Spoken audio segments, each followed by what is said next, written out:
over the summer, I did a post on social that got some attention. I said that sometimes parents and their behavior on the sidelines can be the biggest thing holding kids back, just Hmm. in performance or from getting opportunities to play at higher levels. Like travel coaches and even college coaches sometimes don't want to deal with the parents who are massive headaches Yeah. because they can impact so much more than just the game. So, how would you describe quote unquote healthy behavior on the sidelines for parents?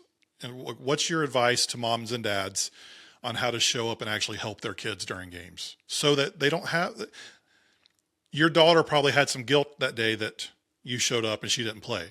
How Yeah. can we show up in ways that are supportive, that are guilt free, and let kids play with freedom? I just think what we say, right? Words are strong. I think I'm on the sideline all the time recruiting, right? And at the in most of like in the MLS clubs, there's a lot less parents. Like they all travel together, and there's just a lot less people on the sidelines than some of the non-MLS games.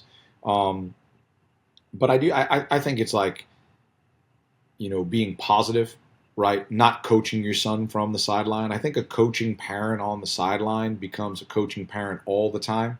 So, and as a coach, you're like, no one wants a coach to be questioned by a parent that thinks they're a coach.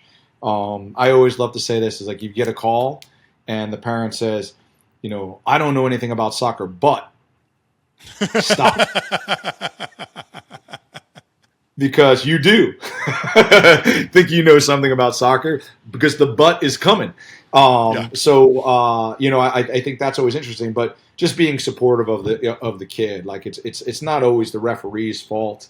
You know what I mean? It's not well, if Johnny was in, we would have won. They took him out and this happened.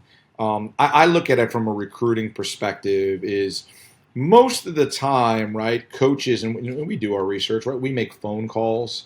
So maybe a coach before we're going to an event, my assistant's going to an event next week and reached out to a couple of these coaches. Hey, is there anyone that we need to look at? Because we don't want to miss the boat. And those coaches come back and they can say, hey, Jonathan's a big time player. You know what I mean? Internally motivated, really good teammate. But I got to be honest with you, his dad's a handful. And what do we say? Well, what do you mean? You know what I mean? Yeah. Well, like, and you're like, okay. Now that talent must really, really outweigh that distraction. And a lot of times it doesn't, right? Because I say this, I know it sounds awful. I do this at a lot of my camps, and I go, and some kids get it, some kids don't, right? And I said this to Johnny Pereira the other day, like when we had lunch, and I go, what's the difference between my team and my children?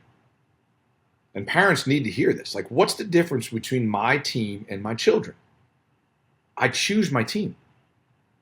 I don't choose my kids, right? I love my kids endlessly, but I get to choose my kids. So if I get 28 guys on my roster that I literally, I know this sounds awful, spend more time with than my family, right? With how much time we're together, I want to limit as many distractions as I possibly can with research and evaluation and with intentional relationships.